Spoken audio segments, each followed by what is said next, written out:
အားလုံးပဲမင်္ဂလာပါခင်ဗျာဒီနေ့ဗီဒီယိုလေးမှာတော့ကျွန်တော်တို့ page အတွက်လိုအပ်တဲ့ setting လေးတွေကိုဘယ်လိုထည့်သွင်းရမလဲဆိုတော့ညှောက်ပြီးတော့မှာဖြစ်ပါတယ် page setting လေးတွေမှာကျွန်တော်တို့တေချာလေးထည့်ဖို့အရေးကြီးပါတယ်ဒီလိုတေချာထည့်မှာက customer တွေကနေပြီးတော့ကိုယ့်ရဲ့ page မှာလာပြီးတော့ဆက်သွယ်ပြောဆိုလိုတဲ့အခါမှာအလွယ်တကူဆက်သွယ်နိုင်ခြင်းပါပဲဖြစ်ပါတယ်ကျွန်တော် page setting ကိုတေချာထည့်မထားဘူးဆိုလို့ရှိရင် customer ရဲ့ယုံကြည်မှုဒါကြာဆုံးချိန်မှာဖြစ်ပြီးတော့ကျွန်တော်တို့ရဲ့ customer တွေလက်လွတ်ဆုံးရှုံးသွားမှာဖြစ်ပါတယ်ဒီဗီဒီယိုလေးမှာတော့ကျွန်တော်ကိုယ့်ရဲ့ page မှာလိုအပ်မယ်data လေးတွေကိုဘယ်လိုထည့်သွင်းရမလဲဆိုတော့ data လေးကိုဘယ်လိုကူဆုံးညှောက်ပြီးတော့မှာပဲဖြစ်ပါတယ်။ဒါဆိုရင်ကျွန်တော် tutorial လေးကိုစလိုက်အောင်။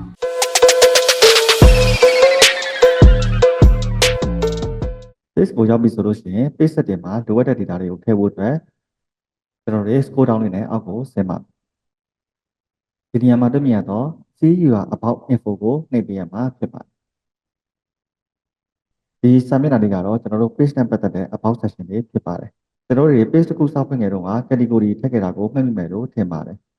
category ကိုကျွန်တော်တို့ပြန်ချင်းချင်ပါကဒီနေရာက edit ပုံလုံးလေးကိုနှိပ်ပြီးတော့ category များကိုပြန်ပြီးတော့ချိန်လို့ရမှာဖြစ်ပါတယ်ဒီနေရာမှာကျွန်တော်တို့ကနောက်ထပ် category တစ်ခုကိုထည့်ချင်ပါကဥပမာ closing ဆိုပြီးတော့ထည့်လိုက်ပါဒါဆိုလို့ရှိရင်ကျွန်တော်ဒီမှာ April closing ဆိုပြီးတော့ရွေးလို့ရပါပြီးလို့ရှိရင် save ကိုနှိပ်ပေးရမှာဖြစ်ပါတယ်ဒါဆိုလို့ရှိရင်ခုနက digital creator နေပြီးတော့ April closing ဆိုပြီးတော့ချိန်သွားတာကိုတွေ့မြင်ရမှာပဲဖြစ်ပါတယ်ဒါကတော့ကျွန်တော်တို့ရဲ့ page ကို category ပြန်ပြီးတော့ချိန်ချင်တဲ့အခါမျိုးမှာဒီ about section တွေမှာလာပြီးဆောင်ရွက်လို့ရတာကိုတွေ့မြင်ရမှာပဲဖြစ်ပါတယ်နောက်တစ်ခုကတော့ contact info ဖြစ်ပြီးတော့ customer တွေမှာမိမိတို့ကိုဆက်သွယ်ပြောဆိုလို့နိုင်စေရန်မိမိတို့ရဲ့ data လေးတွေကိုထည့်သွင်းပေးရမယ်နေရာဖြစ်ပါတယ်ပထမဆုံးတွေ့မြင်ရတော့ add address ဆိုပြီးတော့တွေ့မြင်ရမှာဖြစ်ပါတယ်ဒါကြောင့်မလို့ကျွန်တော်တို့ဒီ customer တွေအလိုတကူလာရောက်ဆက်သွယ်ပြောဆိုနိုင်စေရန်အတွက်ကျွန်တော်တို့ရဲ့ data လေးတွေကိုထည့်သွင်းပါမယ်ဒါကြောင့်မလို့ edit ကိုနှိပ်ပါပထမဆုံးတွေ့မြင်ရမှာတော့ street ဖြစ်ပါတယ်ဒီနေရာမှာကျွန်တော်တို့ land ရယ်မြို့ရယ် zip code ရယ် neighborhood ရယ်လို့ရှင် current station ဆိုတာကျွန်တော်တို့ဒီ Google Map လို့ကျွန်တော်တို့ရဲ့ site location နေရာတွေကိုပြောတာဖြစ်ပါတယ်ပထမဆုံးကျွန်တော်တို့ land ကိုစာပြီးထည့်ပေးရမှာဖြစ်ပါတယ်land ကိုထည့်ပေးပါဆိုလို့ရှိရင် save ကိုထည့်ပေးရမှာဖြစ်ပါတယ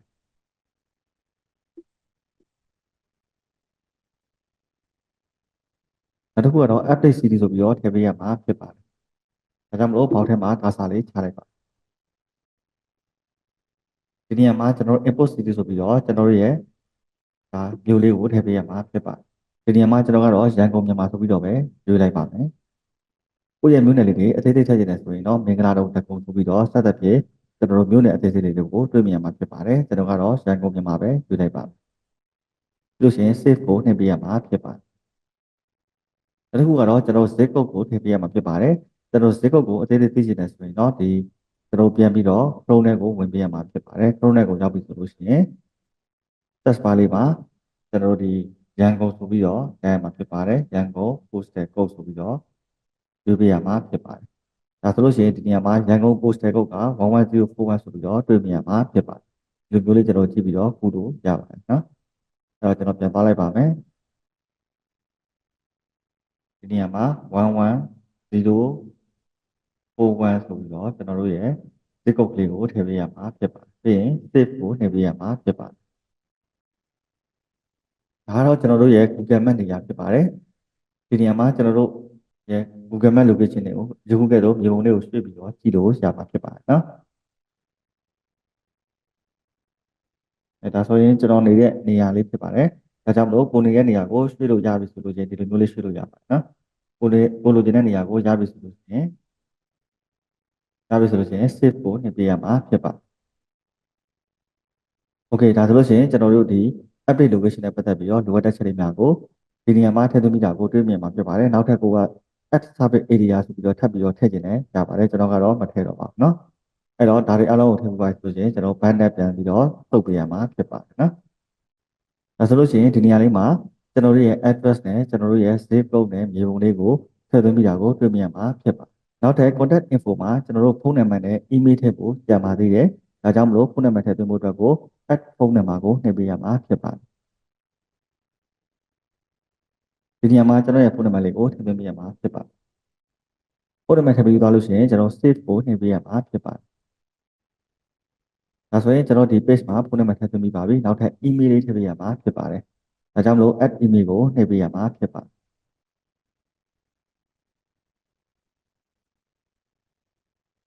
ဒီနေရာမှာကျွန်တော်ရဲ့ email လေးကိုထည့်လိုက်ပါ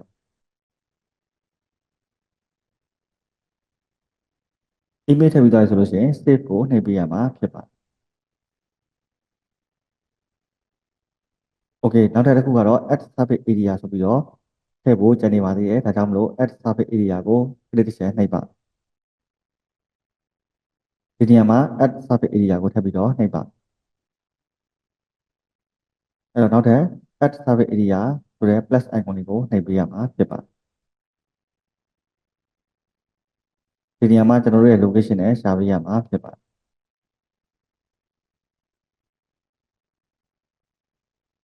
အဲ့တော့ add survey area ကိုကျွန်တော်တို့ဒါအသေးသေးထည့်လို့ရပါတယ်ဒီနေရာမှာရန်ကုန်လို့ရလိုက်လို့ရှိရင်ရန်ကုန်နဲ့သက်ဆိုင်တဲ့မြို့နယ်တွေကိုယခုကဲ့သို့ဖော်ပြတာကိုတွေ့မြင်ရမှာဖြစ်ပါတယ်နော်ဥပမာကျွန်တော်ဆိုရင်သင်္ကန်းကျွန်းမှာနေတာဖြစ်တဲ့အတွက်သင်္ကန်းကျွန်းဆိုပြီးတော့တွေ့လိုက်ပါပြီးလို့ရှိရင် save ကိုနှိပ်ပြီးလို့ရပါတယ်တကယ်လို့ကျွန်တော်တို့က add survey area ကိုမထည့်ချင်ဘူးဆိုလို့ရှိရင်ဒီနေရာမှာတွေ့မြင်ရတော့ my page does not have a survey area ဆိုပြီးတော့ clip button လေးကိုထည့်ပြီးတော့ save လုပ်လို့ရပါတယ်ကျွန်တော်ကတော့ survey area လေးကိုထည့်သွင်းလိုက်ပါမယ်ပြီးလို့ရှိရင် save ကိုနှိပ်ပေးရမှာဖြစ်ပါတယ်နောက်ထပ် save ကိုနှိပ်ပေးရမှာဖြစ်ပါတယ် okay ဒါဆိုလို့ရှိရင်ကျွန်တော်ရဲ့ဒီ contact info နဲ့ပတ်သက်ပြီးတော့ survey area လည်းထည့်ပြီးပါပြီဖုန်းနံပါတ် email နဲ့ကျွန်တော်တို့ရဲ့လိပ်စာအတိအကျလေးကိုလည်းထည့်သွင်းပြီးတာကိုတွေ့မြင်ရမှာဖြစ်ပါတယ်เนาะအဲ့တော့ကျွန်တော်အောက်ကိုထပ်ပြီးတော့ကြည့်ပါမယ်ဒီနေရာမှာတော့ကျွန်တော်တို့ထည့်မယ်ဆိုလို့ရှိရင်တော့ word ပေါ့နော် add word experience တို့ဘာလို့ကျွန်တော်တို့ထည့်လို့ရပါတယ်နောက်တစ်ခုကတော့ education တို့ hash school တို့ဒါတွေကတော့ကျွန်တော် page မှာသိပြီးတော့သုံးထားတော့မရှိပါဘူးဒါပေမဲ့ကျွန်တော်တို့ဒီ online class တွေ education ပိုင်းဆိုင်ရာ page တွေကတော့ဒါမျိုးတွေထည့်သွင်းတာရှိပါတယ် online short လုပ်တဲ့သူတွေဆိုတော့သိပြီးတော့ထည့်ဖို့မလိုအပ်ပါဘူးပေါ့နော်နောက်တစ်ခုအနေနဲ့ကတော့ကျွန်တော်ဒီမှာ basic info ရဲ့အောက်မှာ add private တို့ add survey တို့ပြီးလို့ရှိရင် add diversity info တို့ပါတော့ရှိပါသေးတယ်ဒီနေရာမှာကျွန်တော် add private ကိုတော့ထည့်ကြည့်လိုက်ပါမယ်ဒီနေရာမှာတော့ကျွန်တော် cheese ကိုပဲရွေးပေးရမှာဖြစ်ပါတယ်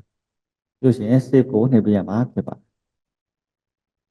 okay ဒါဆိုလို့ရှိရင်လုံလောက်ပါပြီနောက်တစ်ခုတော့ဒီနေရာမှာ page transparency လို့တွေ့မြင်ရမှာဖြစ်ပါတယ်ဒီနေရာလေးမှာတွေ့မြင်ရတာကတော့ကျွန်တော်တို့ဒီ page ရဲ့ ID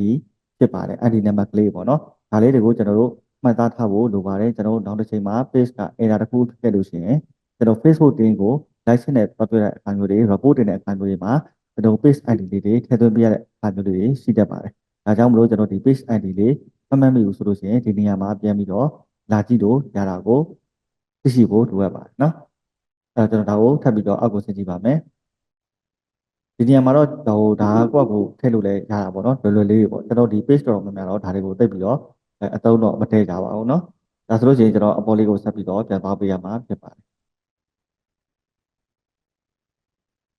နောက်တစ်ခုကတော့ကျွန်တော်ထည့်ဖို့ကြံတာကတော့ကျွန်တော်ဒီ social media link တွေထည့်ဖို့ကြံပါတယ်ဒါကြောင့်မလို့ social media link တွေထည့်မယ်ဆိုလို့ရှိရင်ကျွန်တော်ဒီမှာ contact info က active ကိုနှိပ်ပေးရမှာဖြစ်ပါတယ်ဒီအပိုင်းလေးကတော့ဒီ social media link ထည့်တဲ့အပိုင်းလေးနဲ့နောက်တစ်ခုကတော့ website ရှိမယ်ဆိုလို့ရှိရင် website link ကိုထည့်သွင်းပြီးတော့ရပါတယ်ကျွန်တော်ကတော့ပထမဆုံးအနေနဲ့ social media link ကိုထည့်သွင်းတာကိုပြသပေးမှာဖြစ်ပါတယ်ဒါကြောင့်မလို့ကျွန်တော်တို့ရဲ့ page မှာ social media link လေးနဲ့ချိန်ဖို့အတွက် add social link ကိုနှိပ်ပေးရမှာဖြစ်ပါတယ်ဒါဆိုလို့ရှိရင် default ပုံစံနဲ့ကျွန်တော် Instagram social account ပုံစံလေးပေါ်နေတာကိုတွေ့မြင်ရမှာဖြစ်ပါတယ်တကယ်လို့ကျွန်တော်တို့က Instagram account ကို page နဲ့မချိန်ချင်ဘူး TikTok တို့ YouTube တို့နဲ့ချိန်ချင်တယ်ဆိုလို့ရှိရင်ဒီညကောင်းလေးအောက်ဆိုင်နေတဲ့နေရာလေးကိုနှိပ်ပေးရမှာဖြစ်ပါတယ်ဒါဆိုလို့ရှိရင်ကျွန်တော်တို့ဒီ online မှာရှိတဲ့ social media channel အားလုံးကိုဒီနေရာမှာတွေ့မြင်ရမှာဖြစ်ပါတယ်ဒီနေရာမှာကျွန်တော်ကတော့ social media link နှစ်ခုလောက်ကိုဥပမာအနေနဲ့ထည့်ပြပေးမှာဖြစ်ပါတယ်ပထမဆုံးကျွန်တော် YouTube channel လေးနဲ့ထည့်သွင်းပြပါမယ်ဒါကြောင့်မို့ကျွန်တော် YouTube ကို click တစ်ချက်နှိပ်ပါပြီးလို့ရှိရင်ကျွန်တော်ရဲ့ YouTube account name လေးက digital နဲ့ဖြစ်ပါတယ်အဲ့တော့ကျွန်တော်ရဲ့ account name လေးကိုဒီနေရာမှာရိုက်ထည့်ပေးရမှာဖြစ်ပါတယ်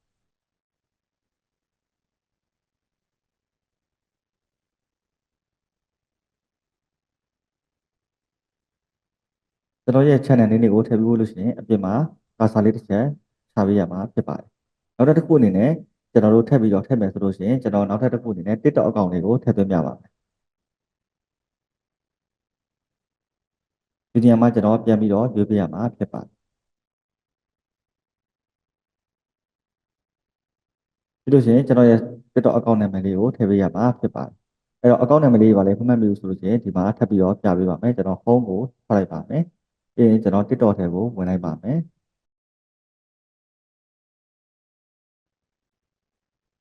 ပြီးလို့ရှိရင်ကျွန်တော်ရဲ့ဒီ TikTok account ကတော့ digital net 5ဆိုပြီးတော့ရေးထားတာဖြစ်ပါတယ်ကျွန်တော်ရဲ့ user name လေးကိုထည့်ပေးရင်ရပါမယ်เนาะဒါကြောင့်မို့ကျွန်တော် page ကိုပြန်ပြီးတော့သွားပါ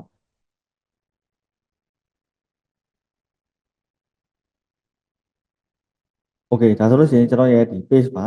YouTube account တစ်ခုနဲ့ TikTok account တစ်ခုဒါချိတ်ဆက်ပြီးပါပြီဒါကြောင့်မို့ကျွန်တော် save ကိုနှိပ်ပေးရမှာဖြစ်ပါတယ်โอเคဒါဆိုလို့ရှိရင်ကျွန်တော်ဒီမှာတွေ့မြင်ရတော့အတိုင်း TikTok account တစ်ခုရဲ့နောက်ထပ် YouTube channel တစ်ခုရဲ့ကိုချိတ်ဆက်ပြီးတာကိုယခုကဲ့သို့တွေ့မြင်ရမှာဖြစ်ပါတယ်โอเคဒါဆိုလို့ရှိရင်ကျွန်တော် page မှာလိုအပ်တဲ့အချက်လေးတွေများကိုယခုကဲ့သို့စုံလင်သွားအကျဉ်းမြင်ဒါထည့်ပြီးပါပြီပေါ့နော်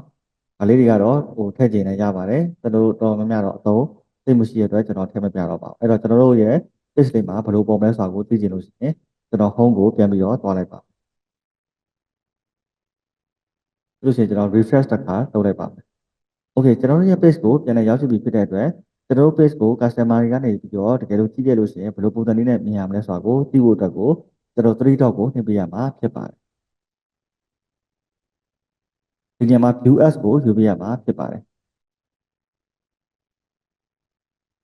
โอเคဒီပုံစံလေးရတော့ customer တွေကနေပြီးတော့ကိုယ့်ရဲ့ page ထက်ကိုရောက်ပြီဆိုလို့ရှိရင်ဒါသူတို့တွေတွေ့မြင်ရမယ်ပုံစံမျိုးတွေဖြစ်ပါတယ်အဲ့တော့သူတို့ကအပေါက်ထက်ကိုဝင်ပြီးတော့ကြည့်မယ်ဆိုလို့ရှိရင်โอเคဒီနေရာမှာကျွန်တော်တို့ရဲ့ LAN လေးတွေပေါ်ပြီးဖုန်းနံပါတ်ပေါ်ပြီးကျွန်တော်တို့ Gmail ပေါ်ပြီးကျွန်တော်ရဲ့ဒီမှာ TikTok account ပေါ်ပြီးdigital net ဆိုတဲ့ YouTube channel ပေါ်ပြီးစသဖြင့်ကျွန်တော်ရဲ့ data လေးတွေယခုကဲ့သို့တွေ့မြင်မှာဖြစ်ပါတယ်ပေါ့နော်โอเคဒါဆိုလို့ရှိရင်ကျွန်တော်ရဲ့ page ကို customer တွေကတွေ့မြင်ရမယ့်ပုံစံပဲဖြစ်ပါတယ်เนาะအဲ့တော့ကျွန်တော်ပြန်ပြီးတော့ထွက်လိုက်ပါမယ်โอเคကျွန်တော်ရဲ့ဒီ page setting ထည့်သွင်းတဲ့နည်းလေးကတော့အရန်ကိုလွယ်ကူရိုးရှင်းပြီးတော့ like ပါလို့ဆောင်ဖို့အတွက်ကလည်းအဆင်ပြေမယ်လို့ယုံကြည်ပါတယ်โอเคဒါလေးကတော့ကျွန်တော်ဒီ page မှာလိုအပ်တဲ့ကျွန်တော်တို့ရဲ့ data လေးတွေကိုထည့်သွင်းတဲ့နည်းလေးဖြစ်ပါတယ်နောက်ထပ် video part 2လေးမှာတော့ကျွန်တော်ဒီမှာ page မှာနောက်ထပ်လိုအပ်တဲ့ welcome post တွေကျွန်တော်တို့ဒီ WhatsApp account လေးတွေနဲ့တခြားလိုအပ်တဲ့ photo လေးတွေကိုဘယ်လိုထပ်ပြီးတော့ထပ်မှန်ပြီးတော့ဖြည့်သွင်းရမလဲဆိုတာကိုဆက်ပြီးတော့မျှဝေပေးသွားမှာဖြစ်ပါတယ်အားလုံးကျေးဇူးတင်ပါတယ်ခင်ဗျာโอเคဒါဆိုလို့ရှိရင် page မှာကျွန်တော်တို့ရဲ့လိုအပ်တဲ့ data လေးတွေကိုဘယ်လိုထည့်သွင်းရမလဲဆိုတာကိုအားလုံးသိရှိသွားပြီလို့ယုံကြည်ပါတယ်ဒီ video လေးမှာတော့သိရှိပြီးတဲ့သူတွေတော်တော်များများရှိနိုင်မယ်လို့ကျွန်တော်လည်းယုံကြည်ပါတယ်ဒါပေမဲ့ကျွန်တော်တို့ထပ်ပြီးတော့အခြေခံကြကြလေးသိရအောင်ဒီ video လေးကိုထည့်သွင်းညှောင်းပေးသွားတာဖြစ်ပါတယ်အားလုံးကျေးဇူးတင်ပါတယ်ခင်ဗျာနောက် video မှာကျွန်တော်ပြန်လည်ဆုံတွေ့ကြတာပေါ့